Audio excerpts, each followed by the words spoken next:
இந்த செய்தியை உங்களுக்காக வழங்குவது euro group Malaysia.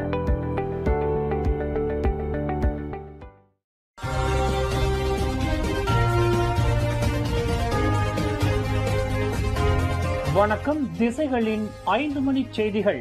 Dato Sri Mohammed Khalid Ismail நாட்டின் புதிய போலீஸ் படை தலைவர். அரச மலேசிய போலீஸ் படையின் புதிய தலைவராக டத்தோ ஸ்ரீ முகமது காலித் இஸ்மாயில் நியமிக்கப்பட்டுள்ளார். வரும் ஜூன் 22ஆம் தேதி பணி ஓய்வு பெறும் தான் ஸ்ரீ ரசருடின் ஹுசேனுக்கு பதிலாக அப்பொறுப்புக்கு முகமது காலித் இஸ்மாயில் நியமிக்கப்பட்டுள்ளதாக உள்துறை அமைச்சு அறிவித்துள்ளது. புதிய ஐஜிபியின் பதவிக்காலம் 2025ஆம் ஆண்டு ஜூன் 23ஆம் தேதி தொடங்கி 2027ஆம் ஆண்டு ஜூன் 22ஆம் தேதி நிறைவு பெறுகிறது என்று அறிவிக்கப்பட்டுள்ளது. 60 வயதான முகமது காலித் இஸ்மாயில் பணி ஓய்வு பெற்ற நிலையில் 3 ஆண்டு கால ஒப்பந்த அடிப்படையில் போலீஸ் படையின் உயரிய பொறுப்புக்கு நியமிக்கப்பட்டுள்ளார். அவரின் நியமனத்திற்கு மாமன்னர் சுல்தான் இப்ராஹிம் ஒப்புதல் வழங்கியுள்ளார். பெரா கொலக்கங்சார் மனோங்கில் பிறந்து வளர்ந்தவரான முகமது காலித் இஸ்மாயில் மலேசிய அனைத்துலக இஸ்லாமிய பல்கலைக்கழகத்தில் சட்டத்துறையில் பட்டம் பெற்றவர் ஆவார்.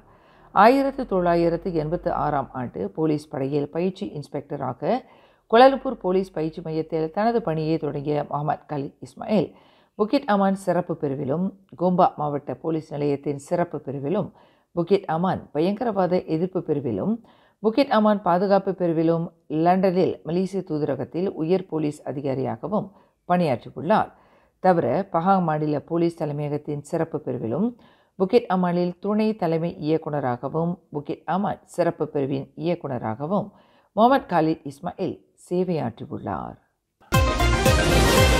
முன்னாள் பிரதமர் டத்தோ ஸ்ரீ நஜீப் ரசாக்குடன் தொடர்புபடுத்தப்பட்ட SRCயின் 27 மில்லியன் ரிங்கெட் சட்டவிரோத பணமாற்றம் குற்றச்சாட்டு வழக்கை தொடங்குவதற்கு தேவையான ஆவணங்களை திரட்டுவதற்கு நீண்ட காலம் எடுத்துக்கொண்டது ஏன் என்பது குறித்து அரசு தரப்பு வழக்கறிஞர் விளக்கம் அளிக்க வேண்டும் என்று முன்னாள் பொருளாதார அமைச்சர் ரஃபிசி ராம்லி கேட்டுக்கொண்டுள்ளார்.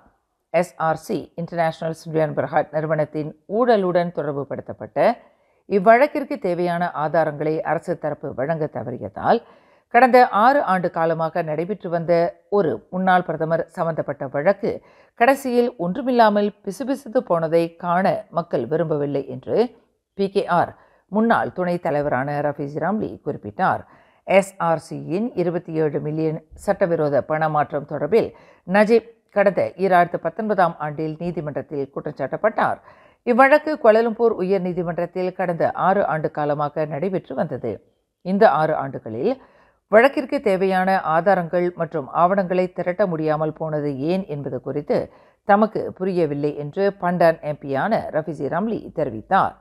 1MDB மற்றும் SRC ஊழல்களை இதற்கு முன்பு தாம் ஆய்வு செய்து அம்பலப்படுத்திய அனுபவத்திலிருந்து SRC தொடர்பான முறைகேடுகளில் பணப்புழக்கத்திற்கான ஆதாரங்கள் உள்ளன என்பது தெளிவாக தெரிய வந்தது என்று ரஃபிசி இன்று ஓர் அறிக்கையில் தெரிவித்தார். அப்படி போதுமான ஆதாரங்கள் இருந்தும் இந்த வழக்கு கை நழுவி போனது ஏன் என்பது குறித்து அரசு தரப்பு வழக்கறிஞர்கள் விளக்கம் அளிக்க வேண்டும் என்று ரஃபிசி ராம்லி கேட்டுக்கொண்டார்.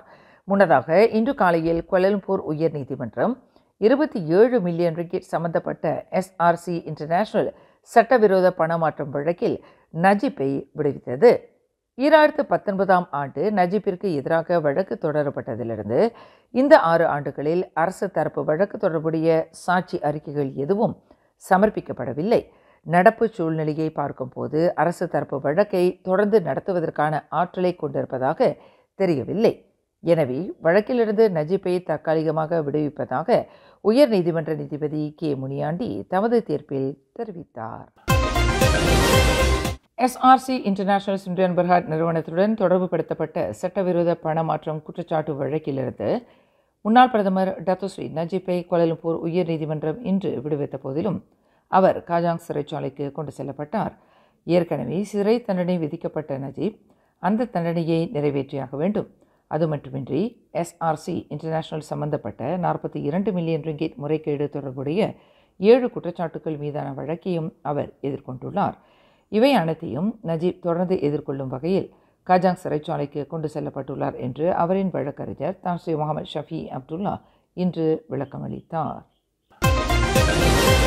SRC இன்டர்நேஷனல் தொடர்புடைய சட்டவிரோத பணமாற்றம் தொடர்பான வழக்கில் டத்தோஸ்ரீ நஜீப் நிபந்தனையுடன் விடுவிக்கப்பட்டிருப்பது குறித்து பிரதமர் டத்தோஸ்ரீ அன்வர் இப்ராஹிம் கருத்துரைக்க மறுத்துவிட்டார். இது நீதி பரிபாலனம் தொடர்புடைய விவகாரம் என்பதால் தாம் கருத்துரைப்பது முறையாகாது என்று பிரதமர் விளக்கமளித்தார். இது முழுக்க நீதிமன்றம் மற்றும் சட்டத்துறை சம்பந்தப்பட்ட விவகாரமாகும் என்று இன்று பூச்சோங்கில் வெள்ளிக்கிழமை தொழுகையில் கலந்து கொண்ட பின்னர் செய்தியாளர்களிடம் பேசுகையில் பிரதமர் மேற்கண்டவாறு கூறினார்.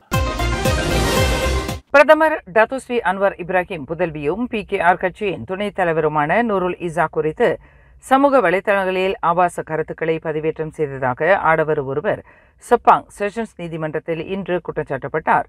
48 வயது ருஸ்லான் மை அலி என்ற அந்த நபர் நீதிபதி அஹ்மத் ஃபுவாட் ஒஸ்மான் முன்னிலையில் நடத்தப்பட்டு குற்றச்சாட்டுகள் வாசிக்கப்பட்டன. அந்த நபருக்கு எதிராக மொத்தம் 11 குற்றச்சாட்டுகள் கொண்டு வரப்பட்டன. கடந்த ஜனவரி 21ஆம் தேதி முதல் பிப்ரவரி 25ஆம் தேதி வரை தனது முகநூலில் நூருல் இசா குறித்து அருவருக்கத்தக்க நாகரிகமற்ற ஆபாச கருத்துக்களை அந்த நபர் பதிவேற்றம் செய்ததாக குற்றச்சாட்டில் தெரிவிக்கப்பட்டது. குற்றவாளி என்று நிரூபிக்கப்பட்டால் 1 ஆண்டு சிறை மற்றும் 50,000 ரிங்கிட் அபராதம் விதிக்க வகை செய்யும் குற்றவியல் சட்டத்தின் கீழ் அந்த நபர் குற்றச்சாட்டை எதிர்நோக்கியுள்ளார். ஆம்புலன்ஸ் ஒன்று சாலையை விட்டு விலகி இரும்பு தடுப்பில் மோதி தடம் புரண்டதில் மருத்துவ உதவியாளர் ஒருவர் காயமுற்றார். இந்த சம்பவம் இன்று காலை 10:45 மணியளவில் மலாக்கா தங்கபாத்து கம்போங்லாயா லுபு என்ற இடத்தில் நிகழ்ந்தது. இதில் 30 வயது மதிக்கத்தக்க மருத்துவ உதவியாளர் காயமுற்றார். 40 வயது ஓட்டுநர் காயமின்றி உயிர் தப்பியதாக தங்கபாத்து தீயணைப்பு நிலையத்தின் ஒருங்கிணைப்பாளர் முகமது அஸ்வானி மட் யூசுப் தெரிவித்தார். காயமுற்ற மருத்துவ உதவியாளர் மற்றொரு ஆம்புலன்ஸ் மூலம் மருத்துவமனைக்கு கொண்டு செல்லப்பட்டார். நோயாளி ஒருவரை கொண்டு வருவதற்கான சைரன்ஸ் ஒலியுடன் அந்த ஆம்புலன்ஸ் வண்டி வேகமாக சென்று கொண்டிருந்த போது சாலை வளைவில் இரும்பு தடுப்பை மோதி கவிழ்ந்ததாக அவர் குறிப்பிட்டார்.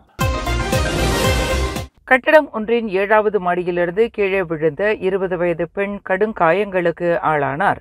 இச்சம்பவம் இன்று மதியம் 12 மணி அளவில் ஈப்போ ஜலன் லிம்போ செங்கில் உள்ள ஒரு அபார்ட்மெண்ட் கட்டடத்தில் நிகழ்ந்தது. இதுகுறித்து தாங்கள் மதியம் 12:21 மணி அளவில் அவசர அழைப்பை பெற்றதாக பேரா மாநில தீயணைப்பு மீட்பு படை உதவி இயக்குநர் சபரோட்ஸி நூர் அஹ்மத் தெரிவித்தார். கீழ்த்தளத்தில் 2வது மாடியில் விழுந்து கிடந்த அந்த பெண்ணை தீயணைப்பு மீட்பு படையினர் ஸ்ட்ரெச்சர் உதவியுடன் கீழ்த்தளத்திற்கு தூக்கி கொண்டு வந்து மருத்துவமனைக்கு கொண்டு செல்வதற்கான ஏற்பாடுகள் செய்யப்பட்டதாக அவர் மேலும் கூறினார். மேலும் செய்திகளை தெரிந்து கொள்ள கீழே இருக்கும் பெல் பட்டனை அழுத்துங்கள். உங்கள் மகிழ்ச்சியை வெளிப்படுத்த லைக் மற்றும் ஷேர் செய்யுங்கள். தொடர்ந்து திசைகளோடு இணைந்திருக்க சப்ஸ்கிரைப் செய்யுங்கள்.